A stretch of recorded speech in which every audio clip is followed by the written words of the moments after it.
Glória a Deus. Eu queria que você abrisse a sua Bíblia no livro do profeta Ageu.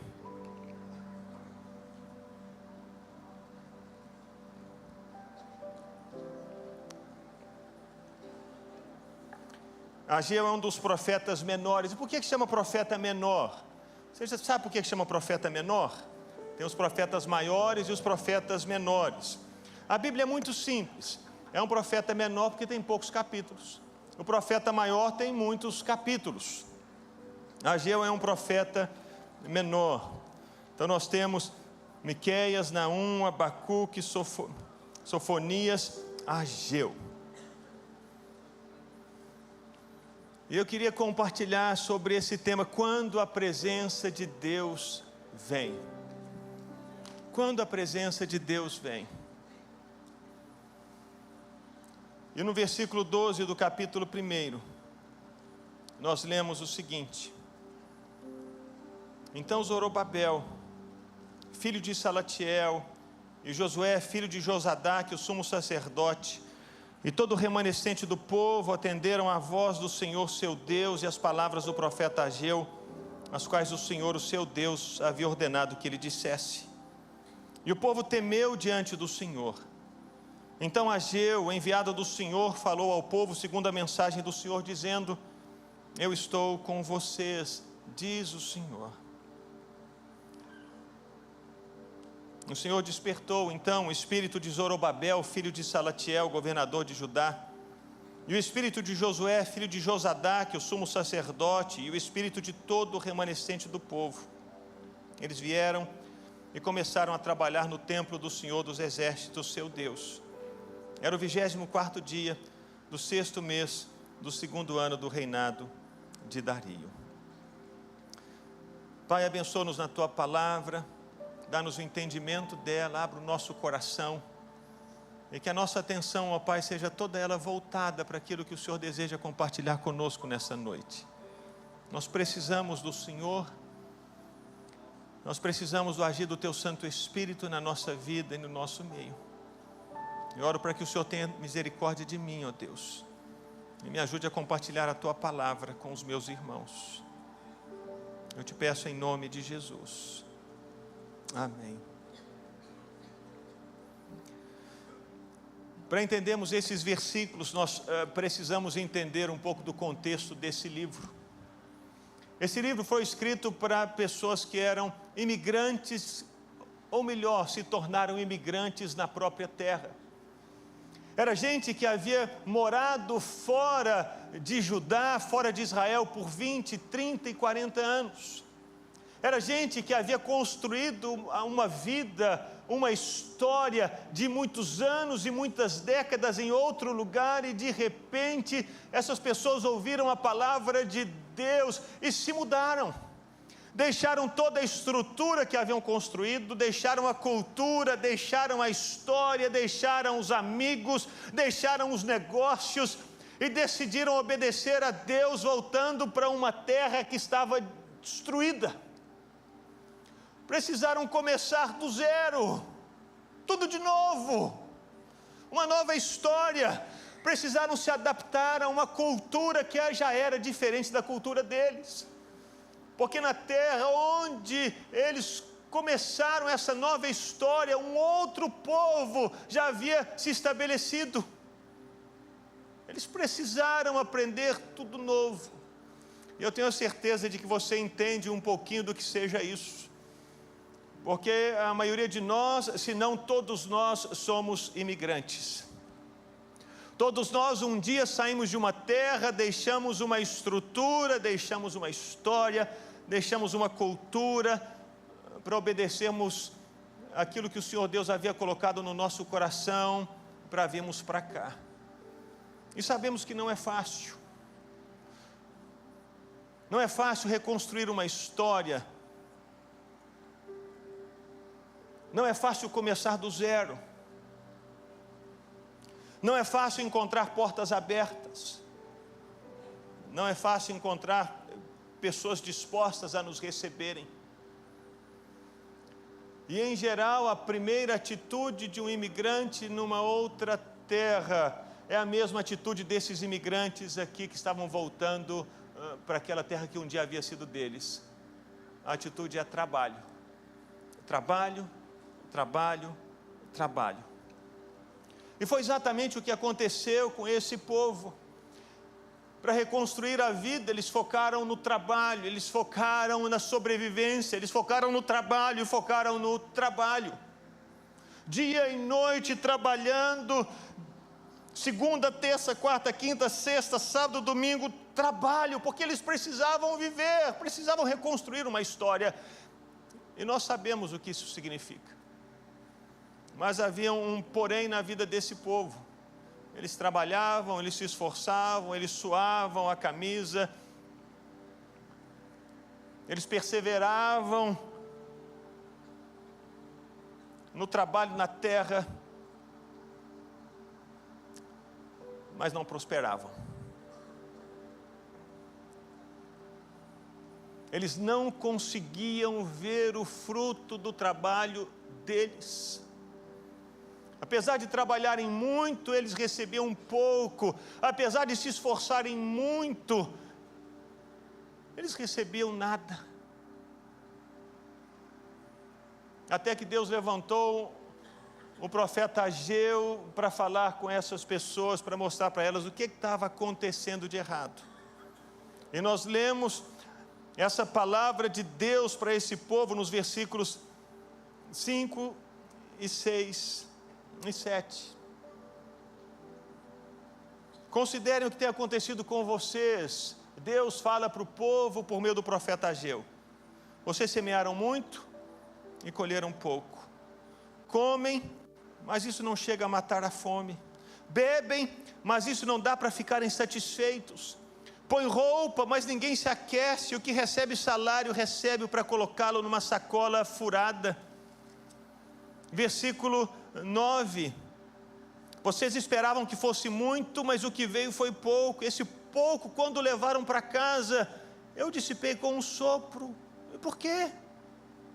Versículo 11. Fiz vir a seca sobre a terra e sobre os montes, sobre o cereal, sobre o vinho, sobre o azeite, sobre o que o solo produz, sobre as pessoas, sobre os animais e sobre todo o trabalho das mãos de vocês. Essa era a situação do povo imigrante nessa terra. E talvez seja a situação de algumas pessoas aqui nessa terra. Não é que não trabalham, não é que não se esforçam, não é que não venham a dar duro, mas os resultados são poucos. E afetam não apenas o trabalho, mas afetam a família. O texto fala de sequidão até mesmo na família. Pessoas secas, pessoas secas. E por quê? Porque aquelas pessoas estavam tão envolvidas no trabalho, estavam tão envolvidas na construção da própria vida, estavam tão envolvidas na construção da própria casa, no estabelecimento dos seus próprios negócios, que elas estavam se esquecendo de Deus e da casa do Senhor.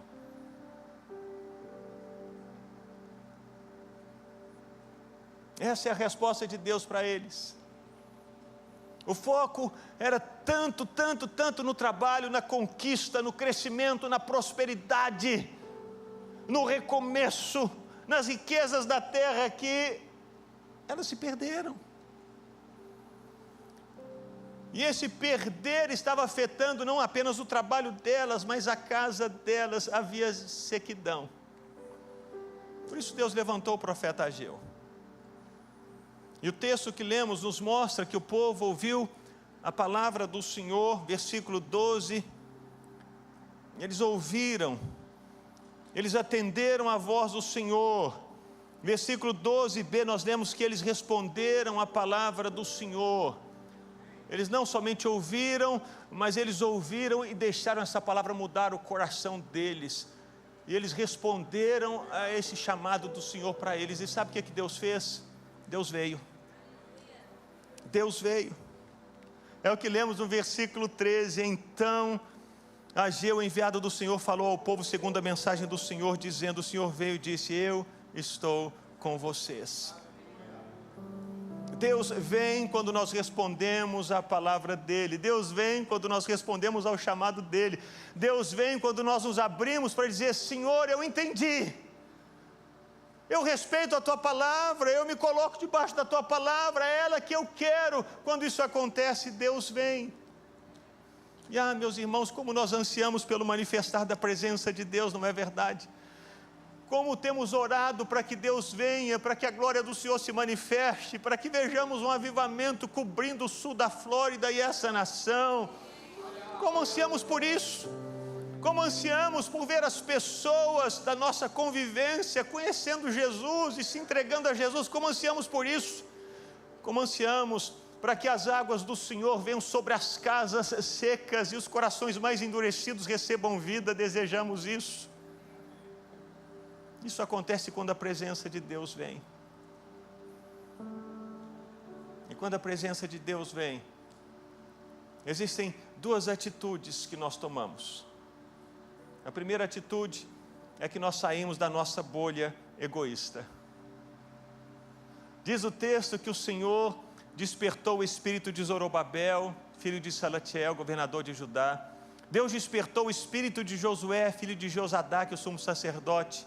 E Deus despertou o espírito de todo o remanescente do povo. Quando Deus disse: eu estou com vocês, quando a presença de Deus veio, as pessoas foram despertadas. A palavra aqui é literalmente acordar. É quase que a ideia de cair da cama, despertar de um sonho, despertar do sono, perceber que a vida é muito maior do que aquilo que se vive dentro do quarto, da própria casa, olhando para o próprio umbigo. É o momento em que as pessoas disseram: chega, meu Deus, existe tanta coisa acontecendo, existe tanta coisa para acontecer, existe tanta vida fora do meu círculo de trabalho, dos meus negócios, do meu dia a dia, existe tanta coisa. Deus, por quanto tempo eu dormi? Por quanto tempo eu estive distante? Por quanto tempo eu estive olhando para os meus próprios negócios e não percebi aquilo tudo que está acontecendo ao meu redor? Deus!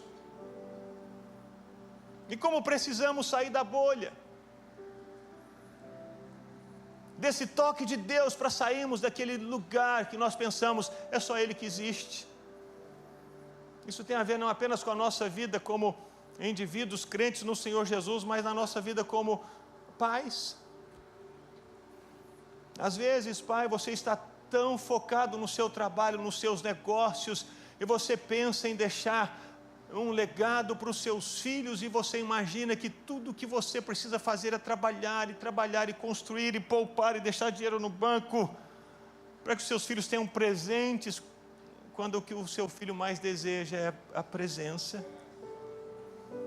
E de repente você precisa sair dessa bolha, acordar, viver essa manifestação da presença de Deus, para saber que o seu filho está ali, ele está dizendo: pai, será que a gente pode tomar um açaí? Pai, será que você pode me levar para jogar boliche? Pai, o pessoal da igreja está indo para passear na praia, será que você pode me levar? Pai.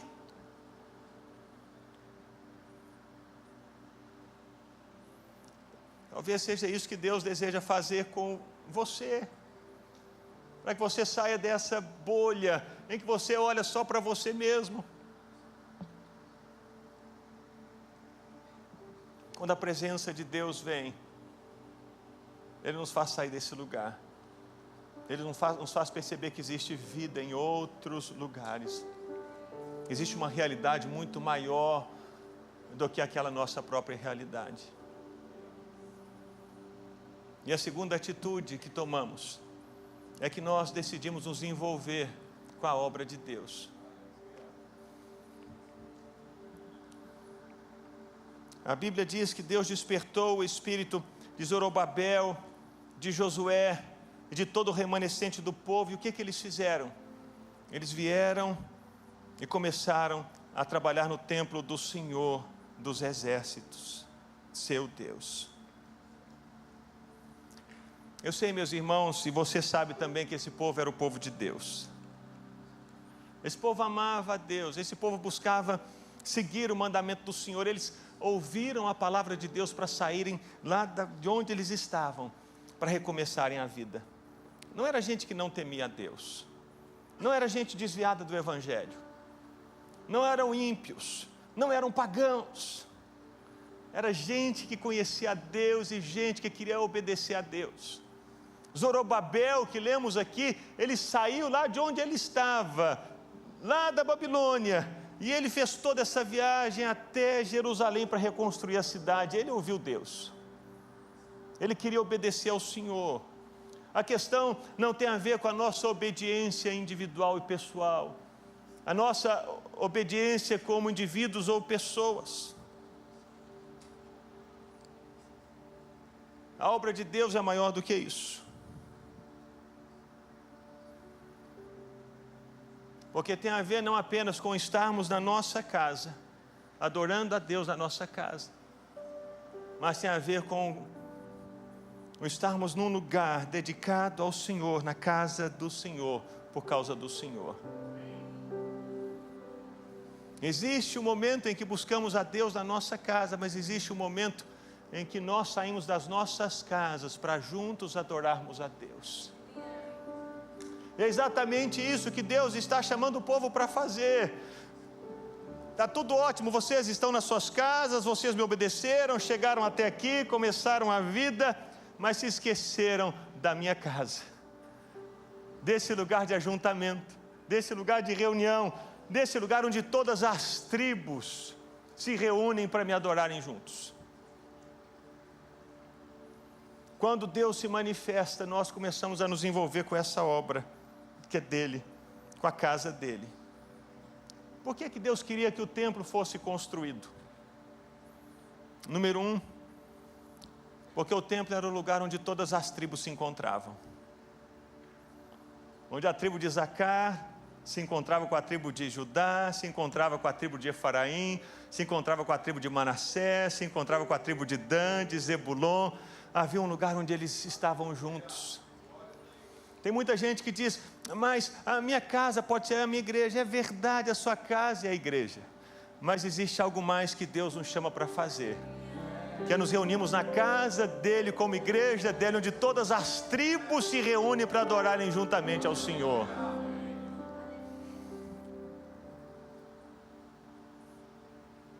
Nós nos encontramos nesses lugares,